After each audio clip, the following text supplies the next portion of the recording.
All right, good morning, everyone. So my talk is actually going to be a little bit different. It's not a high-level one, so it's down to earth, technical. So I'm going to talk about like how to do agentic reasonings with reinforcement fine-tunings, and here it is. So there are actually like tons of, as we already know, there's tons of the AI use cases. You know, like deep research agent, which is one of the many best, coding assistants, copilot cursors, cloud codes whatsoever, browser-based, and also like all these business automation workflow agents that we want to build for SaaS or for like customer support or for DevOps. But how exactly do we got to be there? You know, so what's the vision and what's the reality of the agentic AI at the moment? So our vision is usually is like these all these complex tasks could get to be broken down intelligently, and every single agents are specialized, and they form up like a robust and scalable AI solutions. But truly, the reality check is like all these single AI agents they could lead to a large of compound errors, and all these long horizontal complex tasks they are really hard to achieve. So what to do? What to do? So it turns out we need to step back just a little bit on the definition of AI agent, uh, which is an LLM, the brain, do the reasoning and plannings, and can use like some kind of tools, API calls, or retrieval methods, and interact with the environment. So which exactly parts should we improve to get the compound system to running? Turns out is the most effective way, most effective direction is to get the LLM to teach the LLM to do more reasonings and improve its reasoning capability for tool use and retrievals. So yeah. So what are some auto methods? So as we already know, there are like tons of swims of startups just doing prompt engineering, OpenAI wrappers. So that's proven to be one of the techniques. It's easy to start with, and you can just basically cross and natural language to produce better outputs. And other ways includes like supervised fine tuning, which is if you have a list of curated labeled data, then it is the safe option to tune your model to align with what you expect. And there is also one of the techniques that is used extensively in many of the foundational models, which is RLHF. You train the reward function with direct human feedbacks, and it's great for like alignment tasks. So is there any other options? Turns out there is a fourth option. So it's called reinforcement fine-tuning. So basically it means like fine-tuning an LLM just using precisely just rewards or punishments. And it was actually brought up greatly by these DeepSeek and the Kimi papers. And how exactly should we apply those? I will talk about it later. So, but normally, I'll just want to show a slight flowchart that will be reviewed back to. Turns out it's actually reinforcement fine-tuning are great for these verifiable tasks, like coding and math. And that is exactly what we need to be succeeded in the automation tasks for like DevOps or for business automations. So let's jump into like a concrete example. So, and also this is the two papers I mentioned. Be sure to check them out if you are interested. Those are like foundation models tuned exactly just with the reward fine-tuning techniques. So yeah, does anyone know Wordle? I assume most of you guys do. Thank you for the thumbs up. But yeah, so Wordle is a game that you guess like a 5-letter words in 6 tries. And each other tries you get either a yellow, gray, or a green for your feedbacks. So it is a simple game, straightforward. So can a LLM to play it? Turns out it can. So this is after some util function setups, and this is exactly what the LLM sees it. But it is really scrappy. It is only text, but to see it in a better stance, I'm just translating to this. So basically, in my use case, I first use a Qwen 3 1.7b model to play it. And the first try, it tries crane, which is understandable, which is like the most used word for Wordle problems. But then you can see like the second row is a made-up word, the third row is a made-up word, and is constantly trying all these wrong positions and wrong letters. So, but yeah, remember like this is how it sees, and this is like what the final results looks like. So not great.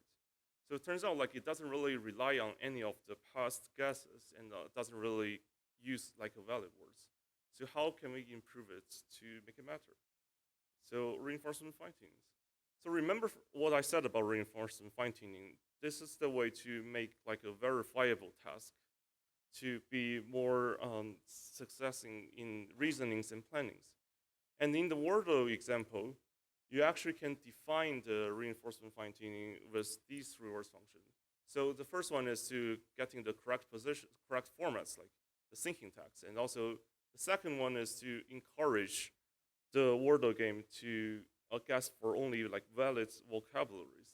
And the third one is to use like previous guesses. So plus plus for valid words, minus minus for made up words, plus plus for getting not getting the same wrong letter.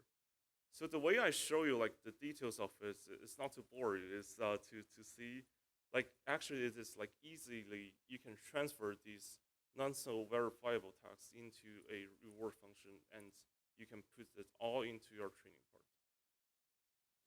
So yeah, and turns out there are actually like tons of libraries that does it for you, and also like in the DeepSeek paper they proposed like GRPO, which is the method I use today. But yeah, be sure to check out the math if you're interested. So yeah, so this is what it looks like after the GRPO. GRPO training with TRL, and it turns out like first of all, basically it still asks guess for crane, which is great, but then like the second guess is actually guessing for a valid word, not a made-up word, and the third guess is like so I understand that FLAS is in the correct position. So there are only two valid words with FLAS. One is flask, and I've already guessed that. The other one is flash, and voila, it's guessing the correct answer in 4 trials, which is great. So what exactly, why am I showing all this? And here is also the benchmarks, just to compare with previous other models, but not really necessary. But yeah, why exactly am I showing this? So it turns out, like remember, like I said, the 3 previous techniques: prompt engineering, supervised fine-tuning, and reinforcement learning with human feedback. What do they lack in common? Scalabilities. Prompt engineering turns out is like you have to manually go check on every single guardrails, use case, corner cases, and each single tune of the foundational models or fine-tuned model, you have to rewrite all the prompt engineering. And for the supervised fine-tuning, it's great. I mean, it's the safe option, but what it doesn't have is data is actually pretty expensive nowadays. And if you have like maybe 10,000 or maybe 100,000 of labeled data, then good. You can do that in the supervised fine-tuning fashion.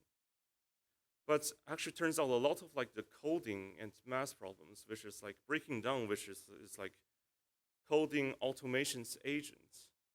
And those are actually verifiable tasks and can be used directly in reinforcement fine-tunings. So yes, let's see some real-world use case, shall we? So this is one of the papers, recent papers, 2025 papers, like they are doing a reinforcement learning fine-tuning on like long horizontal tasks. The benchmark they are using is called AppWorld, and the use case is like sending a Venmo payment to an acquaintance in 30 minutes or something. And on the left side, on the squares, so you can see like the base model, they constantly made up unexistent API tools, like made up like finds the closest friends you have or something. And it doesn't, it falls into like open loops, and it never comes out of the API loop. Or there are many other failures use cases.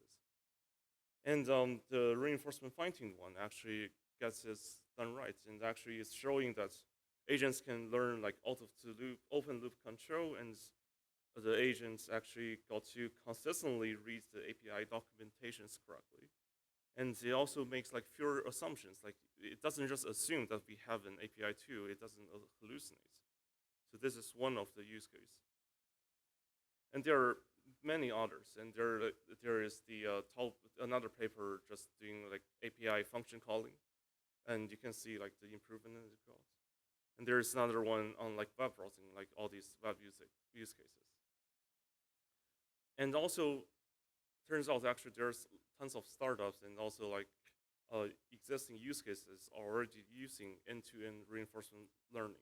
But the reason I didn't put it in one of the slides is most of them are not from a verifiable source, but turns out like they do share it in some kind of blogs or postcodes. But basically, their secret sauce to get everything agentic AI to up to a robust and scalable solution is to do end-to-end reinforcement fine-tuning.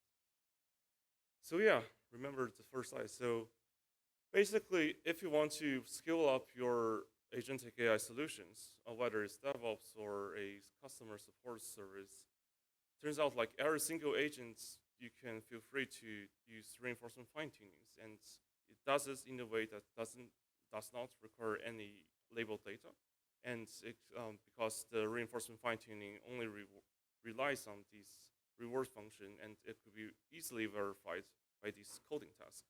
You only need to define like the final output as maybe 1 and the other output as 0, and also make sure like it doesn't do reward hacking. So it is a much easier job to do with either manual prompt engineering or supervised fine-tuning or ROHF. So yeah, that is the takeaway from the questions. Takeaway from the questions. So any questions?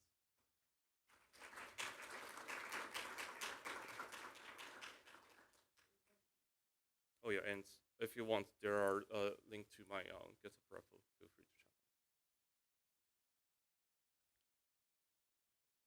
Hey there. Yes. Cool.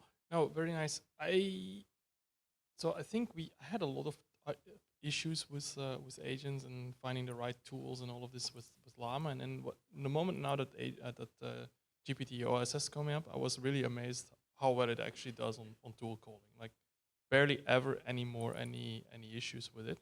So I'm actually thinking like, where do you see this actually? So let's consider that this is clearly an example that it can be done without having to do fine tuning.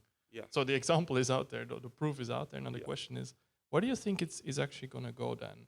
Do you think there's a more the OpenAI approach where actually whatever secret source will have to find whatever they're doing to actually make this work? Or do you think there's still going to be like a real need for fine tuning 2, 3, 4 years down the road because of some very special quirks essentially? I don't know what is your opinion? I like this is because I was really blown away how well it does on tool calling. Yeah. To a point that I'm like, okay, like maybe that might be the way, just have a model that just knows how to do the tool calling. Yeah. So just to repeat the question, so you mean so OpenAI is doing like reinforcement learning, RLHF on all these models, and this is proposing like a different way, and also another question is to generally how to improve like tool call in general.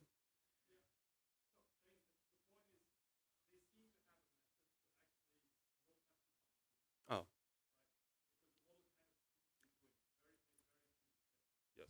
So is there a path that you still, or do you see like in the near medium term future that you still need to do fine tuning, or will you just have a good model and you can actually rely on it? Yeah.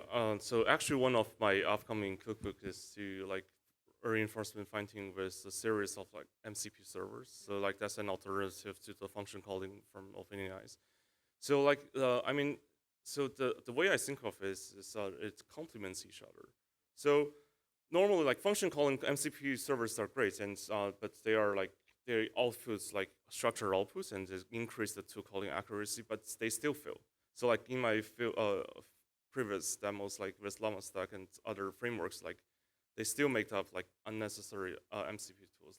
So what I think of like reinforcement fine-tuning is like every single step of your operation, every single step of your loop. Like say you want to get like a customer support service to retrieve documentations and to output like a summary. So like the retrieval documents could be hallucinated. The name of the document could be hallucinated. Like there are tons of corner cases don't see it in this shiny demo sense. That is how I see like reinforcement fine-tuning is coming. Like they are a complement on top of like function calling or MCP tool calls. So yeah.